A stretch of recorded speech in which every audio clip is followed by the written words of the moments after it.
쭉 말씀을 드리도록 하겠습니다.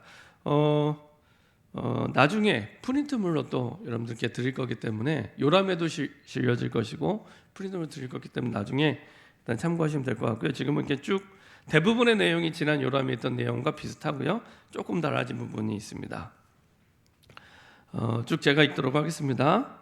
첫 번째로 재직혀입니다. 재직 2장 1절부터 14절입니다.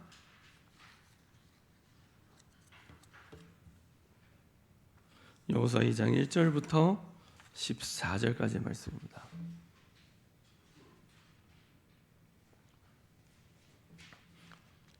계속해서 우리가 여호수아의 말씀을 보고 있는데요. 여호수아는 구약의 사도행전입니다. 하나님이 우리 현장을 어떻게 정복하기 원하시는지 말씀으로 확인해 보도록 하겠습니다. 여호수아 2장 1절부터 14절까지 저와 여러분들이 교독하도록 하겠습니다. 눈의 아들 여호수아가 시딤에서 두 사람을 정당꾼으로 보내며 이르되 가서 그 땅과 여리고를 엿보라 하며 그들이 가서 라합이라 하는 기생의 집에 들어가 거기서 유숙하더니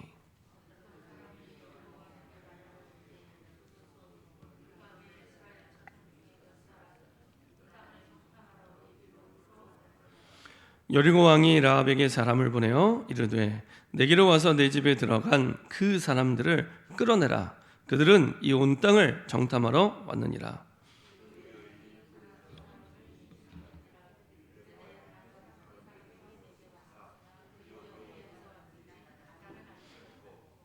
그 사람들이 어두워 성문을 닫을 때쯤 되어 나갔으니 어디로 갔는지 내가 알지 못하나 급히 따라가라.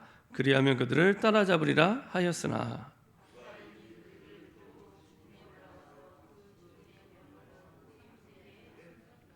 그 사람들은 요단 나루터까지 그들을 쫓아갔고 그들을 뒤쫓는 자들이 나가자 곧 성문을 닫았더라.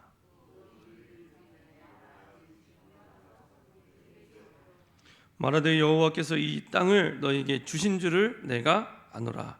우리가 너희를 심히 두려워하고 이 땅 주민들이 다 너희 앞에서 간담이 녹나니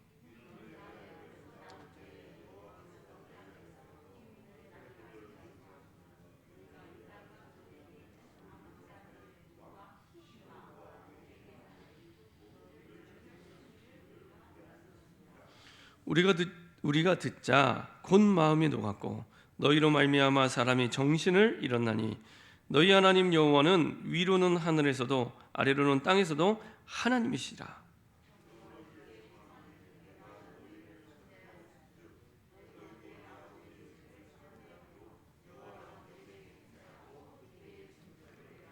그리고 나의 부모와 나의 남녀 형제와 그들에게 속한 모든 사람을 살려주어 우리 목숨을 죽음에서 건져내라.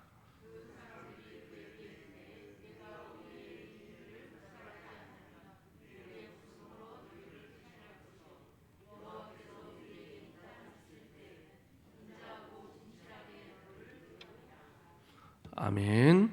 우리 찬송가 546장 찬양 드리겠습니다.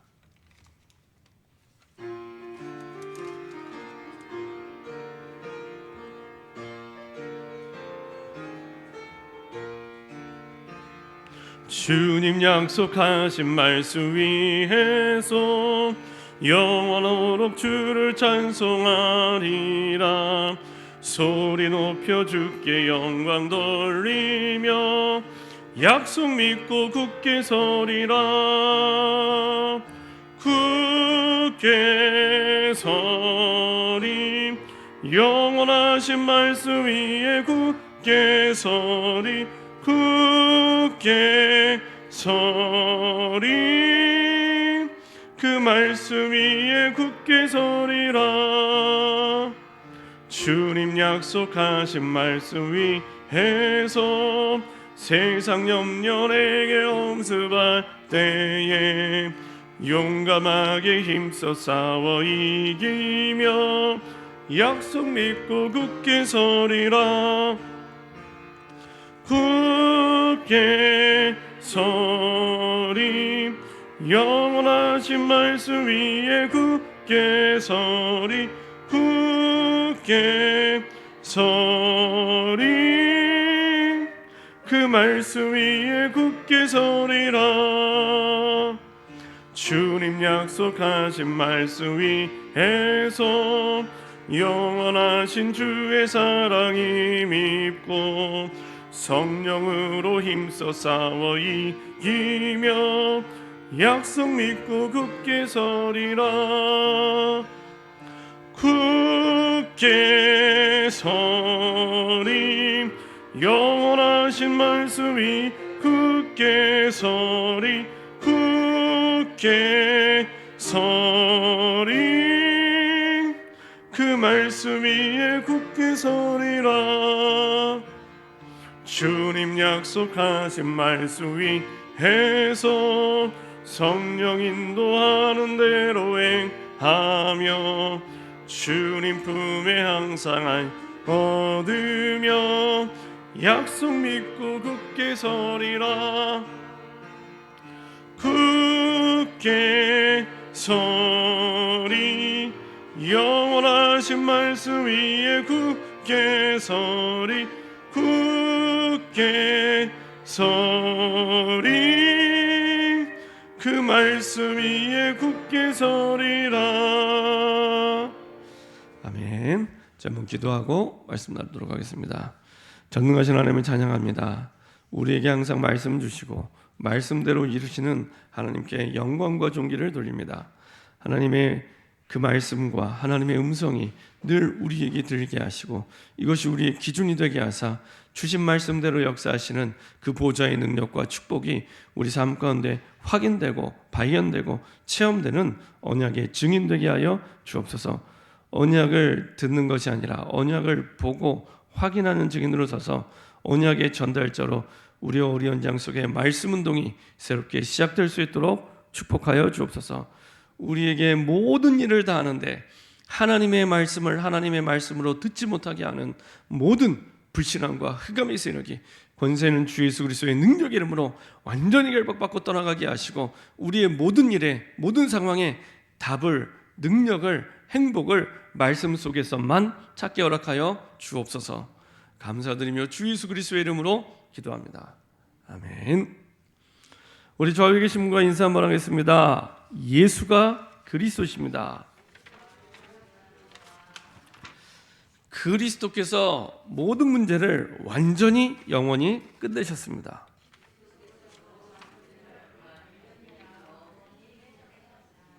우리 한 번 더 인사하겠습니다.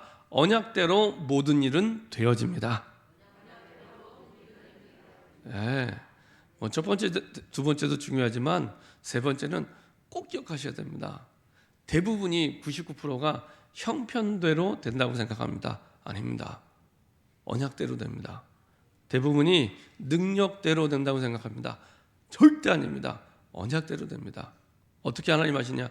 능력이 없으면 능력을 주어서 언약대로 하시고 연약하면 강하게 하셔서 언약대로 하게 하십니다. 그래서요 우리를 언약을 절대 언약이라고 표현을 합니다. 아무도 막을 수 없고 어떤 상황도 막을 수 없고 어떤 문제도 막을 수 없기 때문에 절대 언약, 절대라는 말은 하나님께만 붙일 수 있는 단어입니다. 어떤 분이 그런 말씀하시더라고요. 삶이 너무 힘드니까 절대 해결이 안 돼. 죽어도 해결이 안 돼. 아닙니다. 죽어도 해결이 안 될 수는 있어도 하나님의 말씀이면 해결이 됩니다. 그렇죠?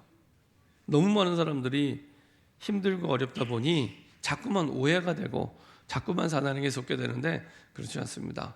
언약대로 됩니다. 언약대로 됩니다. 그래서 구원받은 하나님의 자녀는 언약만 붙잡아도 됩니다. 제가 왜 오늘 일꾼 임명할 때 보통은 그냥 기도만 하는데 말씀을 드렸냐? 요한복음 6장 29절 대부분이 일꾼이 임명하고 나면 열심히 해요. 열심히 하는 게 감사한 일인데 더 중요한 건 바르게 하는 거거든요. 열심히 2, 3년 세게 하고 한 10년 잠수 타는 사람을 많이 봤습니다. 교회를 오래 다니다 보니까 열심히 또 이제 우리 또 말씀에 죽도록 충성을 하니까 진짜 죽도록 충성을 열심히 하시다가 한 10년 교회를 떠나 계시더라고요. 그걸 제가 너무 많이 봤습니다. 그래서 이게 왜 이럴까? 언약대로 안 해서 그렇습니다. 말씀대로 안 해서 그렇습니다. 하나님이 주신 말씀대로 해야 되는데, 언약을 붙잡고 해야 되는데 그냥 하는 겁니다. 그냥 하는 겁니다. 어떤 직분이든지 분명히 하나님이 내게 주신 직분에 대해서 작은 일이든 큰 일이든 언약을 붙잡으셔야 됩니다. 그래야 하나님의 계획이 보이고 그 속에서 사실은 정말로 내 평생의 중요한 응답을 하나님이 보게 하십니다. 그래서 언약만 붙잡아도 됩니다. 옛날에는요, 제가 불신앙할 때는 이 말을 안 믿었습니다. 언약만 붙잡으면 돼, 내가 열심히 해야지. 언약도 붙잡고 내가 뭔가 좀 해야지, 이렇게 생각했습니다. 아닙니다. 언약만 붙잡아도 됩니다. 그 말은 언약 속에서 모든 계획이 나와야 됩니다. 언약 속에서 모든 힘이 나와야 됩니다. 그래야 바르게 갈 수 있고 끝까지 갈 수 있고 지치지 않고 오히려 하나님의 보좌의 능력으로 영광 돌릴 수 있습니다. 언약 속에서 우리의 모든 힘도 모든 계획도 나오면 됩니다. 그래야 낙심하지 않습니다. 그래야 들뜨지 않습니다. 그래야 바르게 갈 수 있습니다. 언약 속에서 꼭 기억하고 항상 기억하셔야 됩니다. 저는 지난주 말씀을 보면서 이 여호수아 갈렙을 통해서 참 많이 은혜 받았습니다. 그렇지, 하나님의 말씀대로 되는구나. 하나님의 말씀대로. 나중에 요단강을 건널 때도 하나님의 말씀대로. 그때가요, 강이 범람할 때입니다. 강이 범람할 때. 어느 정도로 범람하니까 성경에 나와 있는 대로 여호수아 3장에 보면은 이렇게 표현되어 있습니다. 어떻게 표현되어 있냐? 여호수아 3장에 보면요, 3장 15절에 요단이 곡식 거두는 시기, 요단강 건널 때가 곡식 거두는 시기입니다. 이는 항상 언덕에 넘치더라. 언덕에, 우리가 아는 언덕에 물이 넘칠 만큼 강이 범람하는 시기입니다. 그냥 강이 잔잔한 강이 아닙니다. 이때는 언덕에 강이 넘칠 만큼 범람하는 시기입니다. 근데 하나님 뭐라고 말씀하시냐? 그냥 건너래요. 제사장들이 앞으로 가는 걸 보면 2,000 규빗 정도 떨어져서, 왜냐? 2,000 규빗 정도 떨어져야 이스라엘 백성들이 지금 200만이잖아요. 이 사람들이 언약궤를 보면서 같이 갈 수 있는 겁니다. 너무 가까이 붙으면은 앞 사람만 보지 전체가 다 못 보잖아요. 전체가 다 언약궤를 볼 수 있도록 2,000 규빗을 띄워놓고 언약궤 따라. 근데 강이, 여기는 건기 우기가 있어서 물이 없을 때는 그냥 동네 시냇가 수준입니다. 동네 시냇가 수준. 근데 강이 범람할 때는 언덕에 넘칠 만큼 강물이 많이 불어납니다. 근데 하필이면 하나님이 강을 건너라고 할 때가 시냇가 같으면 얼마나 좋아요. 그렇죠? 쉽게 건널 텐데 하필이면 강이 범람할 때. 이상한 하나님이세요. 이것만 보면 진짜 이상하세요. 이건 뭐 하나님의 백성을 죽이려고 하는 것도 아니고, 하필이면 강이 범람할 때 건너래요. 아무 말씀도 안 하시고, 야 조심해서 건너, 이런 말씀도 안 하세요. 그냥 건너래요. 언약궤를 맨 제사장의 발이 강물에 닿는 걸 보면 건너라. 그리고 강물에 닿을 때 강물이 갈라질 거다. 자, 근데 여호수아 갈렙이 이걸 믿었어요. 확실히 믿었습니다. 특별히 여호수아 갈렙은 출애굽 세대고요. 지금 강물을 건너는 사람들은 광야 세대입니다. 그러니까 한 번도 홍해가 갈라진 걸 본 사람이 없어요. 근데 홍해를 마른 땅처럼 건넌 사람이 두 사람 있었죠. 여호수아 갈렙. 여호수아 갈렙은 언약에 대한 증거를 분명히 붙잡고 있었기 때문에, 모세와 함께한 하나님을 봤기 때문에, 모세에게 주신 그 많은 사람들이 불신앙해도 모세의 주신 말씀대로 성취되는 걸 봤기 때문에, 들은 게 아니라 봤기 때문에 믿었던 겁니다. 강이 범람해도 괜찮아. 우리는 홍해를 건너서 온 민족이야. 봤기 때문에. 그렇죠? 언약을 들은 게 아니라 봤기 때문에. 그래서 언약이 이론이나 관념이 아니라 완전히 믿음의 근거가 되는, 봤기 때문에. 그래서 건너게 됩니다. 그렇죠? 그리고 아예 건너고 나서는 기념비를 세우죠. 마른 땅처럼 건넌 것에 대한 기념비. 기념비를 세우는 건 뭐라고요? 후대에게 영원히 남기기 위한, 말씀대로 마른 땅처럼 범람할 때 건넜다는 것을 후대의 영원한 기념이 되도록 기념비를 세웁니다. 그것도요, 돌을 짊어지고 와서, 그러니까 짊어질 만한 돌을 갖고 와서 이제 셉니다. 그것도요 12지파에서 뽑아서. 아니 생각해 보세요. 일을 할 때 한 지파에서 12명 뽑는 게 쉽겠습니까? 한 지파에서 한 명씩 해서 12명 모으는 게 쉽겠습니까? 한 지파에서 12명 뽑는 게 쉬워요. 한 지파에 가서 야 12명 앞으로 해서 바로 자 돌 12개 주워와, 이렇게 하면 쉽잖아요. 근데요 얼마나 세밀하냐, 한 지파에서 한 명씩 12명. 왜 그럴까요? 그 사람들은 마른 땅에 가서 큰 돌을 주워 갖고 오잖아요. 하나님의 말씀대로 이 범람하는 강을 마른 땅에 건넜다는 걸 확인하고 돌을 주운 사람입니다. 그 사람을 통해 가서 전달하라는 겁니다. 하나님의 말씀대로 됐다는 것을 부인할 수 없도록. 그래서 모든 사람이 거기에 대해서 확실하게 언약을 붙잡고 갈 수 있도록 한 12지파에서 한 지파에 한 명씩을 뽑은 겁니다. 그리고 누가 봐도 알 만큼 어깨에 짊어질 만큼의 돌, 그렇죠? 부인할 수 없도록, 이거를 기념비가 되도록. 그러니까 하나님이요 말씀을 보면 모든 일들이 항상 한 가지에 초점 맞춰져 있습니다. 언약대로 되어지니까 제발 믿어라 겁니다. 너희들 형편 따라, 환경 따라, 수준 따라 되어지는 거 아니고 언약대로 되어지는 거니까 제발 제발 제발 믿어라. 이거를 계속 확인시켜 주십니다. 그리고 나중에 여리고성 들어갈 때도 마찬가지입니다. 여리고성 들어가기 전에 여호수아 5장에 보면요 어떤 내용이 나오냐면 갑자기 할례를 시키세요. 할례 아시죠?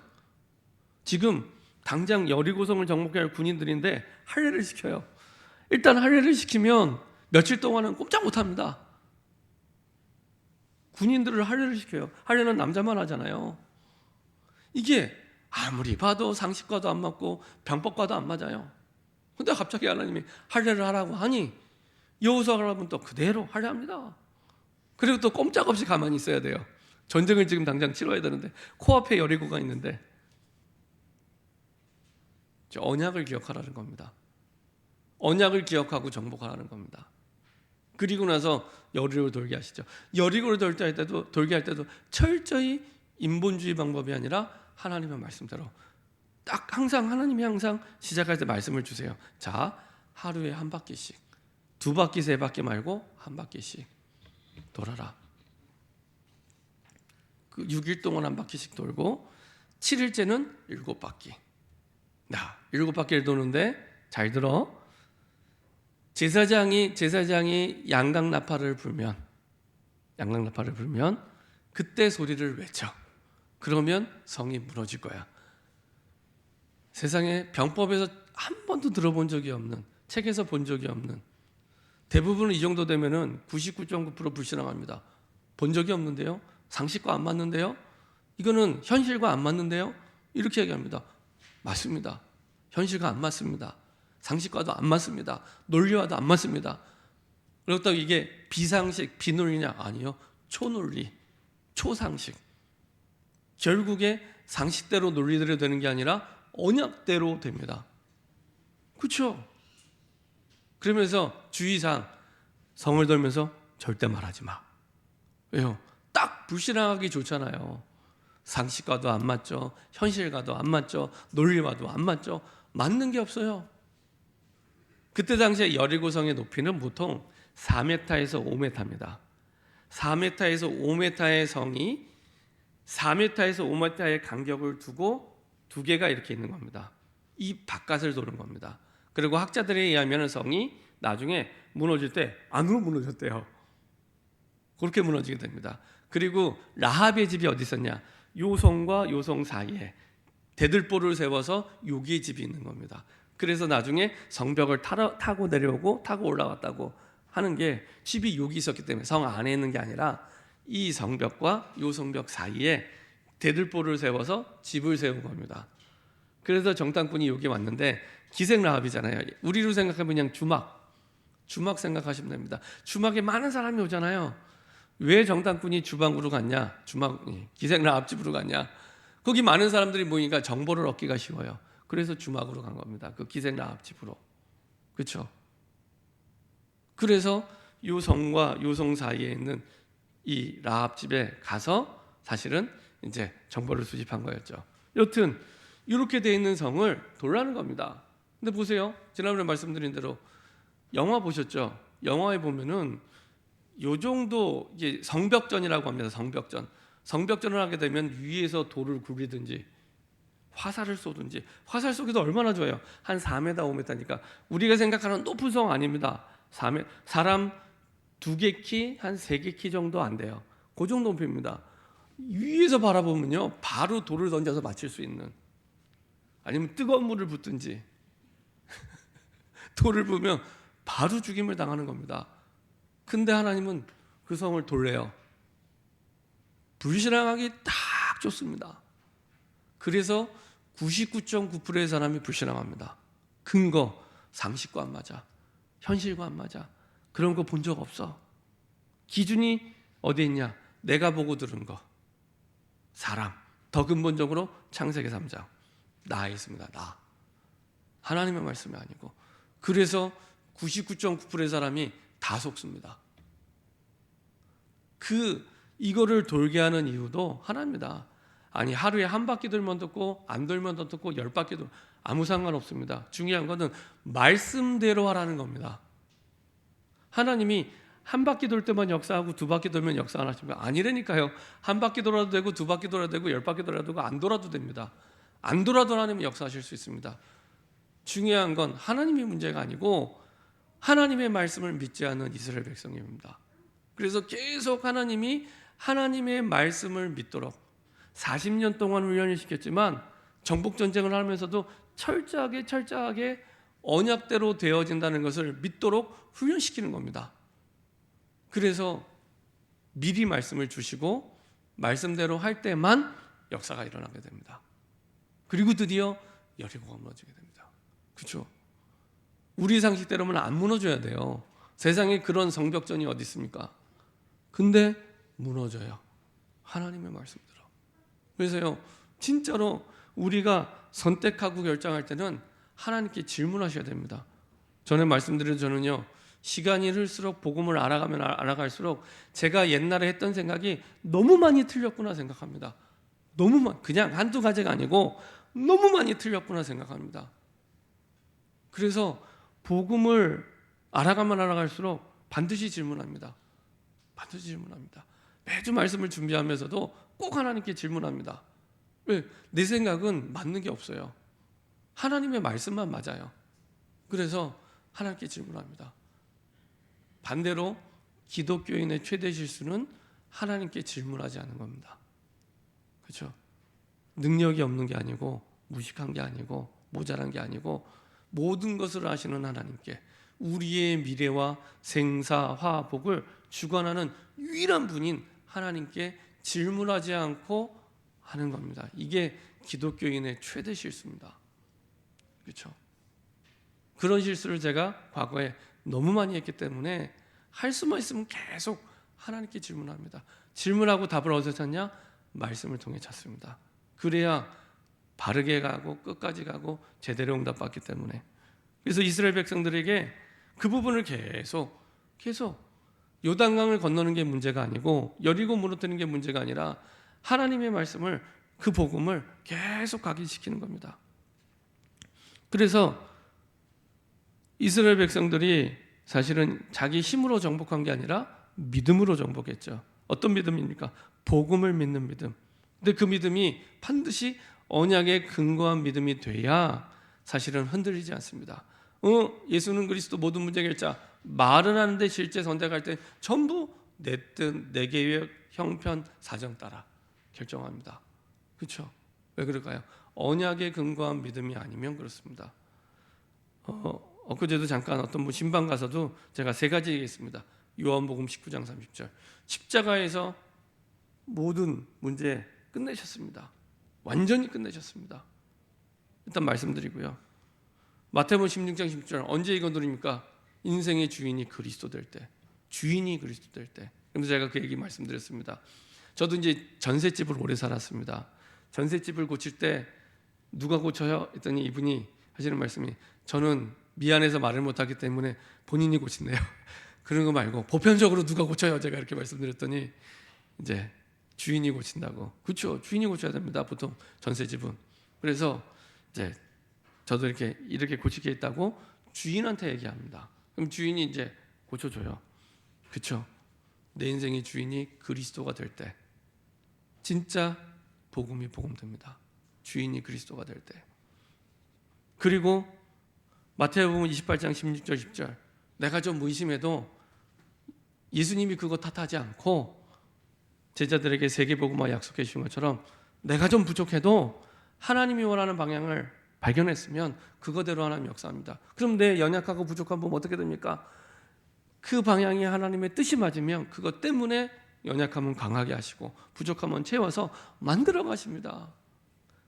내가 완벽하게 해서 하나님의 일을 하는 게 아닙니다. 그죠? 그 완벽의 기준이 뭡니까? 인간은 완벽할 수 없는데요. 평생. 그 완벽의 기준이 도대체 뭡니까? 완벽의 기준. 그렇죠? 하나님만 완벽하신데 내가 좀 더 믿음이 완벽해지면 좋아지면 아니 그 믿음이 언제 완벽해집니까? 도대체 그 믿음이 언제 완벽해지고 언제 완전해집니까? 아니라니까요.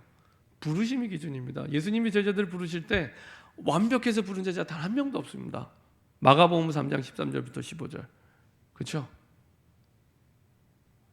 없습니다. 부르심이 기준입니다. 부르심이 시간표입니다. 하나님이 정말 이게 내가 이렇게 부족하고 연약한데 하나님 정말 내게 부르시는 게 맞냐? 그러면 그걸로 끝입니다. 그걸로 끝입니다. 부르시면 끝까지 책임져 주십니다. 될 때까지 책임져 주십니다. 베드로, 그렇죠? 얼마나 많이 흔들렸습니까? 제가 봐도 베드로가 좀 심해요. 베드로가 좀 너무해요. 나중에 천국 가면 좀 물어봐야겠지만 너무 뭐 롤러코스터를 타는 것처럼 막 예수님 뭐 잡아갈 때 막 안 된다고 하면서 막 나섰다가 막 종의 귀를 자르기도 하고 괜히 예수님 번거롭게 그 귀를 다시 또 붙이시고 하여간 예수님만 계속 번거롭게 한 게 제자 베드로였습니다. 나중에 사도행전을 거치면서 정말로 하나님이 기뻐하는 초대교회, 그렇죠? 제자 중에서도 리더로 하나님 세우시죠. 그렇죠? 그래서 세계복음화를 두고 그래서 그분께 말씀드렸습니다. 이 지역에 이사 온 지, 이 아파트에 이사 온 지 몇 년 되세요? 여쭤봤더니 17년 됐대요. 그래서 제가 여쭤봤습니다. 그러면 17년 동안 도대체 이제 내 입을 벌려서 몇 명의 불신자에게 복음 전해봤냐고. 2명. 그 2명 어떻게 됐냐고. 영접한 사람은 없고 한 명은 시험 들어 떠났고 한 명은 돌아가셨대요. 아 그렇구나. 이제부터 시작하시라고. 17년 동안 여기 계셨는데 하나님 이 아파트에 하나님의 구원이 임해야겠는데 어떻게 하면 좋겠습니까? 그것만 질문하시면 됩니다. 이거 해결해 주세요. 뭐 자녀 문제 해결, 이거 전혀 기도 안 하셔도 됩니다. 정말은. 그래서 약간 헷갈려하는 눈빛이 계셔서 또 제가 말씀드렸죠. 요한복음 19장 30절. 다시 또 말씀드렸습니다. 요거 아침에 눈 뜨면 딴 생각 들어가기 전에 먼저 말씀 생각하시고 주무시기 전에 밤에 생각 많아지니까 알이 병아리 되고 병아리가 닭이 되고 닭이 알이 되고 계속 생각이 많아지니까 그때 다시 또 요한복음 19장 30절 생각하고 주무시고 워낙 틀린 게 오래 강연되다 보니까 자꾸 오해되는 거예요. 그래서 말씀이 필요한 겁니다.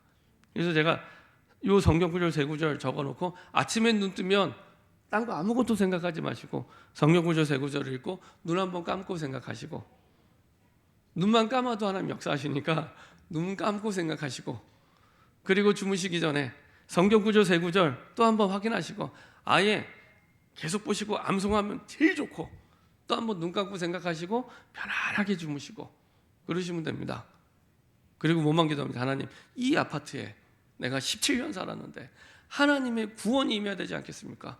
어떻게 하면 좋겠습니까? 그렇게만 기도해도 됩니다. 그렇게 기도했습니다. 그렇게 말씀드렸습니다. 말씀을 본 자, 들은 자가 아니라 본 자였고 하나님의 방법은 모세와 함께 했던 것처럼 내가 너와 함께 이 방법밖에 없습니다. 그렇죠? 군대를 준 거 아니고 돈을 준 거 아닙니다. 하나님과 함께. 도구는 하나님의 말씀입니다. 어떻게 함께요? 어떻게? 하나님의 말씀으로. 주신 언약대로 정복의 역사가 나타나게 됩니다. 증거 여호수아 3장, 6장, 10장. 그렇죠? 이 응답의 흐름 속에 라합이 있었습니다. 자, 우리 현장에는 두 종류의 사람이 있습니다. 보고도 못 믿는 사람들, 이스라엘 백성 같은. 분명히 하나님의 역사 봤어요. 나 안 믿어요. 왜 안 믿을까요? 이 하나님의 역사는 봤는데 말씀을 통해 안 본 거예요. 그래서 안 믿어지는 겁니다. 저는 그런 거 많이 봤어요. 분명히 하나님의 역사한 게 분명하고 봤는데 나중에 더 강팍하게 핍박하더라고요. 교회 다니고 예수 믿고 전도하는 사람들을. 좀 이해가 안 갔어요. 저 정도 병이 낫고 회복이 됐으면 믿어야 될 텐데, 정신병이 낫고 실수했는데 회복이 되고 그래서 믿어야 되는데 안 믿어요. 그러니까 믿음의 근거가 없어요. 말씀을 통해 믿은 게 아닙니다. 그냥 그 눈에 보이는 것만 본 거예요. 믿은 게 아닙니다. 병이 나아도 그 사람들은 안 믿습니다. 왜요? 믿음의 근거가 없어요. 그래서 믿음의 근거인 하나님의 말씀으로 믿어져야 됩니다. 전도도 마찬가지입니다. 이 사람 영접한 역사를 보고도 나중에 왜 낙심하냐? 나를 통해 전도해서 영접했는데도 나중에 또 낙심해요. 왜 그러냐? 하나님의 주신 정확한 말씀 성취를 확인하는 전도가 돼야 됩니다. 근데요, 안 보고도 믿는 사람이 있어요. 라합. 진짜 하나님의 은혜죠. 이방인인데. 히브리서 11장 1절 이렇게 말씀하고 있습니다. 믿음은 바라는 것들의 실상이요 보지 않는 것들의 증거니 2절에 선진들이 이로써 증거를 얻었느니라. 다른 것으로 증거를 얻지 못합니다. 믿음으로 증거를 얻게 됩니다. 원래 믿음은 안 보이는 걸 믿는 걸 믿음이라고 합니다. 자, 믿을 수 없는 걸 믿을 때 믿음이라고 합니다. 그렇죠? 용서할 수 없는 걸 용서할 때 용서라고 얘기하죠. 마찬가지입니다. 믿을 때 실상이 되고 증거가 됩니다. 근데 그 근거가 뭡니까? 하나님의 말씀. 자, 여기에 확신이 있었기 때문에 그냥 이 정탐꾼에게 정보를 전달한 게 아닙니다. 라합은 자기의 생명을 걸고 정보를 전달합니다. 그 말은 생명과 믿음이 있었던 겁니다. 여호수아 2장 1절부터 5절 보면은 정탐꾼을 숨겨주죠. 그리고 2장 9절 자기의 속마음을 고백합니다. 여호와께서 이 땅을 너에게 주신 줄 내가 아노라. 항상 기준이 어디냐? 여호와께서. 이스라엘 백성도 아닙니다. 여호와께서. 내가도 아니고 네가도 아니고 여호와께서. 계속 반복해서 나옵니다. 여호와께서. 여호수아 2장 10절 믿음의 근거가 뭡니까? 여호와께서. 여호와께서. 애굽과 홍해와 아모리를 건너게 하시고 전멸한 걸 들었다는 겁니다. 너희 말고 여호와께서. 그렇죠? 이스라엘 백성이 아닙니다. 여호와께서. 여호수아 2장 11절 마음이 녹고 정신이 잃었다. 이게 어느 정도냐면 의사들한테 물어보니까 간담이 녹았다고 하잖아요. 간과 담이 녹으면요 사람이 몸이 이렇게 있어도 꼼짝 못한대요. 이 상태가 간담이 녹은 상태입니다. 그래서 왜 가끔 쥐가 고양이 앞에 도망가면 되는데 꼼짝 못하고 있다가 고양이가 천천히 가서 그냥 이렇게 딱 물고 가요. 왜 그런 현상이었냐? 간담이 녹은 겁니다. 지금 이 여리고성에 있는 사람들의 상태가 아무것도 못하는 겁에 질려갖고 간담이 녹은 상태. 성 돌 때 냅다 부어버리면 되는데 아무것도 못하는 무기력하고 무능력한 상태가 돼버린 겁니다. 그렇죠? 이거를 얘기해 주죠.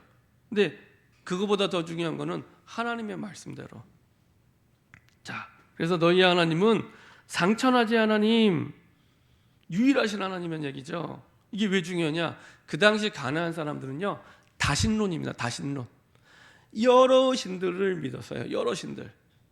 범신론이라고 하죠. 여러 신들 가운데 하나님은 하나. 제가 한번 그 대학 현장에 가서 복음 전하는데 대학도요 기독교 대학이냐 아니냐에 따라서 굉장히 현장의 영적 상태가 다릅니다. 홍익대학에 가서 복음을 전하는데 영적 상태가 엄청 각박해요. 이단 사이비는 다 들어와서 전도해요. 기독교인만 전도를 안 하고 이단 사이비는 다 들어와서 전도해요. 대순진료의 증산도 엄청 많이 들어와서 전도해요. 신천지는 말할 것도 없고. 그러니까 한 번은 증산도 전도하는 청년을 만났어요. 이야, 대단합니다. 제가 그때 강도사인데도 뭐라고 얘기하냐, 네, 예수 믿어라 얘기를 했어요. 그랬더니 저보고 자기 믿어봤대요. 언제 믿어봤냐? 고등학교 때 믿어봤대요. 자기가 3년 동안 딱 믿고 결론 내렸대요. 여기에 답이 없구나. 제가 볼 때 안 믿은 거거든요. 안 믿은 겁니다. 답이 없다 결론 내리고 자기는 옥황상제를 믿기로 했다고. 내가 보니까 예수님이 옥황상제 밑에 있대요. 그래갖고 옥황상제를 믿어야 된대요.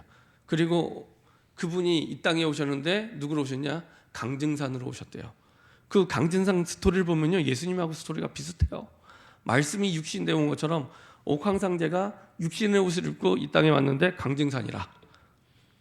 야, 참 어디서 들은 건 있어갖고 비슷하게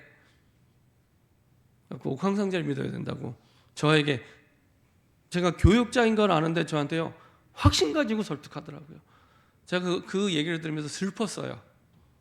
왜 슬펐냐? 우리 대학생들은 확실한 복음 갖고 있는데도 저 눈빛을 가지고 복음을 못 전하는데 완전히 거짓말, 완전히 가짜를 가지고 거짓의 영에 사로잡혀 있는데 눈빛 하나 흔들리지 않고 교육자인 저한테 확실하게 복음 전해요. 복음도 아니죠. 거짓 복음을 전해요. 마음이 슬퍼지더라고요. 야, 이렇게 가짜를 이렇게 확신 가지고 얘기하는구나. 그러니까 코로나 재앙이 온 겁니다. 사실은. 그러니까 코로나 재앙이 온 겁니다. 그런 범신론을 믿는 가난한 사람 가운데 라합은 유일한, 하나님을 유일한 신으로 믿는 겁니다. 유일한 신. 다시 말하면 하나님만이 유일한 살길, 유일한 복음, 오직 복음, 완전 복음으로 믿는 겁니다. 라합은. 그래서 가난의 많은 사람 가운데 그 믿음대로 응답받고 그 속으로 들어가게 되는 거죠. 우리가 믿을 때 어떤 믿음 됩니까? 내가 문제를 해결하는 여러 가지 방법 중에 하나가 기도가 아니라, 여러 가지 방법 중에 말씀이 아니라 말씀 안에만 내 살 길이 있다, 이렇게 믿으시면 됩니다. 그게 사도행전 4장 12절입니다. 자기 목을 내놓고 베드로가 자기를 죽이려고 하는 사람들 앞에서 다른 이로서는 구원 얻을 수 없나니 천하 인간의 구원 얻을 만한 다른 이름을 우리에게 주신 일 없다라고 얘기할 때는 자기 목을 내놓고 얘기한 겁니다. 그렇죠? 다시 말하면 당신들이 아무리 똑똑하고 훌륭하고 대단해도 이 길이 아니면 망하는 거야. 이 길이 아니면 살 길이 없어. 이 길만이 당신의 살 길이야. 유일한 길이야. 이렇게 말한 겁니다. 우리가 믿을 때 이렇게 믿으면 됩니다. 우리가 전할 때 이렇게 전하면 됩니다. 이 길만이 살 길이구나. 많은 분들이요, 기도할 때 힘들으면 기도하잖아요. 기도할 때 막 기도합니다. 막 기도하는데 머릿속에는 언약을 붙잡고 기도하는 게 아니라 다른 걸 붙잡고 기도합니다. 내 마음속에 막 문제가 와서 기도하는데 1차 대비책, 2차 대비책, 3차 대비책 막 기도합니다. 지금 내가 돈이 없는데 어떻게 돈을 만들어야 되지? 1차 대비책, 2차 대비책, 3차 대비책. 내가 개똥이 엄마한테 좀 구워야 되나? 어디서 나올 구멍은 없나? 그 생각하면서 기도합니다. 그 생각 다 내려놓고 하나님의 말씀만이 살 길이다, 이렇게 기도하셔야 됩니다. 그렇죠? 하나님 말씀 안에만 살 길이다. 그러다 망하면 어떻게 합니까? 망해도 됩니다. 하나님이 살아계시다면 사실은 망한 것보다 더 큰 하나님의 계획을 발견하게 하십니다. 그렇죠? 자, 이런 믿음을 가진 라합이었기 때문에 이후에 어떤 응답이 옵니까? 영원한 정복의 축복. 한 번의 응답으로 끝난 게 아니라 영원한. 여호수아 2장 24절 이렇게 말씀하십니다. 여호수아 2장 24절. 또 여호수아에게 이르되 진실로 여호와께서 그 온 땅을 우리 손에 주셨으므로. 어디서 많이 보던 말씀이죠. 주셨으므로. 아직 싸우지도 않았는데 주셨대요. 땅 문서 손에 쥔 것도 아닌데 주셨대요. 주셨으므로 그 땅의 모든 주민이 우리 앞에서 간담이 높더이다 하더라. 다시 말하면 여호수아 1장 3절, 하나님이 여호수아에게 주신 말씀이 성취되는 걸 확인하는 현장입니다. 어떻게 말씀하셨습니까? 여호수아 1장 3절에 내가 모세에게 말한 바와 같이 너희 발바닥으로 밟는 곳은 모두 내가 너희에게 줄 거야, 이렇게 말씀하시면 주 언론이라고 말씀하고 있습니다. 그렇죠? 꼭 닦으면서 줘놓고 시작하는 것처럼 이렇게 말씀하십니다. 근데 그거를 진짜 믿은 거예요. 그리고 그 믿음대로 정복하게 됩니다. 그렇죠? 언약대로 이루시는 하나님. 그리고 정복의 주역 중 한 명으로 믿음의 증인 라합이 세워지게 됩니다. 히브리서의 11장에 믿음의 증인들이 쭉 나열되어 있는데 여기에 라합이 나와요. 라합이 대단하죠. 이방인인데 여자인데 믿음의 증인으로 나옵니다. 어떻게 기록이 되어 있습니까? 히브리서 11장 31절 믿음으로 기생 라합은 정탐꾼을 평안히 영접하였으므로 생명 걸었는데 평안히 영접하였으므로 순종하지 않지 않은 자와 함께 멸망하지 아니었더라. 순종하지 않는 가난한 사람들, 범신론, 다신론을 믿는 그 사람처럼 망하지 아니었도다. 야고보서 2장 25절에도 또 이렇게 말씀하고 있습니다. 야고보서 2장 25절에 또 이와 같이 기생 라합이 사자들을 접대하여 다른 길로 나가게 할 때 행함으로 의롭다 하심을 받은 것이 아니냐. 행함으로 진짜 믿었다는 얘기입니다. 진짜 믿으면 행하게 되어 있습니다. 그럼 행하지 않으면요 사실은 안 믿고 있는 겁니다. 진짜 믿으면 행하게 되어 있습니다. 그렇죠? 진짜 믿으면. 행함이 없는 믿음은 그래서 야고보에서 죽은 믿음이라 이렇게 얘기를 합니다. 자, 그리고 예수 그리스도의 족보에 영원한 기록으로 남습니다. 마태복음 1장 15절 어떻게 기록하고 있습니까? 엘리웃은 1장 15절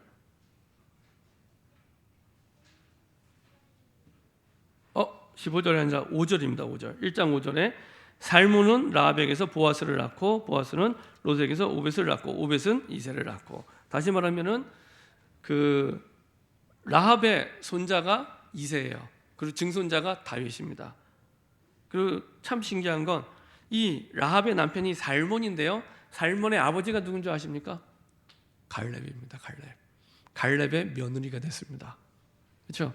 가나안의 마지막 전쟁을 끝낸 갈렙의 며느리가 이방인인데, 그러니까 이방인 라합을 며느리 삼은 갈렙도 진짜 믿음의 사람이었고요. 그렇죠? 있을 수 없는 일인데 순혈주의를 주장하는 이스라엘 백성인데 이방인인 그 라합을 며느리로 삼고 그리고 라합이 그 대열 속에 들어가게 됩니다. 자, 결론입니다. 대단한 응답을 받아서 대단한 걸 해야 될 것처럼 보이지만 아닙니다. 작은 것 한 가지만 시작하셔도 됩니다. 그때 우리 인생에 남는 걸작품을 라합처럼 남기게 됩니다. 뭐 하면 됩니까? 여호수아 1장 5절부터 9절 여호수아에게 처음 약속하신 말씀대로 하나님과 함께하는 비밀만 누리면 됩니다. 전에 지난주 말씀드린 대로 여호수아 1장에 주신 언약을 24장까지 하나님이 성취되는 걸 보여주십니다. 사도행전 1장의 언약을 28장까지 성취되는 걸 보여주는 것처럼 사실은 똑같은 구조로 흘러가게 됩니다. 그래서 정확한 언약을 내가 기록하면서 인도받아야겠다. 그렇죠? 모세는요, 모세의 오경을 성경의 기록으로 남길 만큼 정확하게 언약을 붙잡았습니다. 그렇죠? 여호수아는 여호수아서를 남길 만큼 정확하게 언약을 붙잡았습니다. 다윗은 시편의 반을 기록으로 남길 만큼 정확하게, 대충이 아닙니다. 정확하게 붙잡았습니다. 근데 그거는 대단하게 긴 문장이 필요한 게 아닙니다. 한 단어만 붙잡아도 됩니다. 한 문장만 붙잡아도 됩니다. 한 단어라도 한 문장이라도 언약 속에서 이거는 내게 주시는 단어야, 언약 속에서 내게 주시는 말씀이야 라고 확정하는, 그러면 됩니다. 그게 모여서 이런 어마어마한 기록으로 남게 됩니다. 그래서 여러분들이 특별히 구정을 앞두고 있는데요, 가문에서 이번에 예배 드릴 때도 여호수아 2장 1절부터 14절 가지고 예배 드리세요. 여기 보면은 사실은 잘 안 나와 있지만은 라합 한 사람 때문에 가정과 가문이 다 살아나게 됩니다. 이방인인데, 그렇죠? 그 사람들의 믿음이 기록도 안 돼 있어요. 엄밀하게 얘기하면. 근데 이 믿음 가진 라합 때문에 가정 가문이 다 살아나게 됩니다. 다 망하고 사륙당하고 죽임당하는데 살아나게 됩니다. 코로나 시대에 하나님이 나를 이런 라합처럼 불러주셔서 우리 가정 가문을 살리는 복의 근원으로 살리는 줄 믿습니다. 불신 가족이 있다면 예수 생명 얻게 되고, 또 구원을 얻었는데 예배를 잃어버린 가족이 있다면 예배가 회복되는 새로운 시작되기를 소원합니다. 기도하겠습니다. 하나님 감사드립니다. 237 나라를 살리는 보좌의 축복에 증인으로 부르심을 감사드립니다. 라합처럼 유일한 살길, 유일한 복음, 오직 복음, 완전 복음으로 유일하신 하나님을 믿게 하여 주옵소서. 특별히 구정기간에 모든 우상이 무너지게 하시고 유일한 복음, 유일한 하나님만이 증거되는 이번 구정이 될 수 있도록 축복하여 주옵소서. 감사드리며 예수 그리스도의 이름으로 기도합니다. 아멘.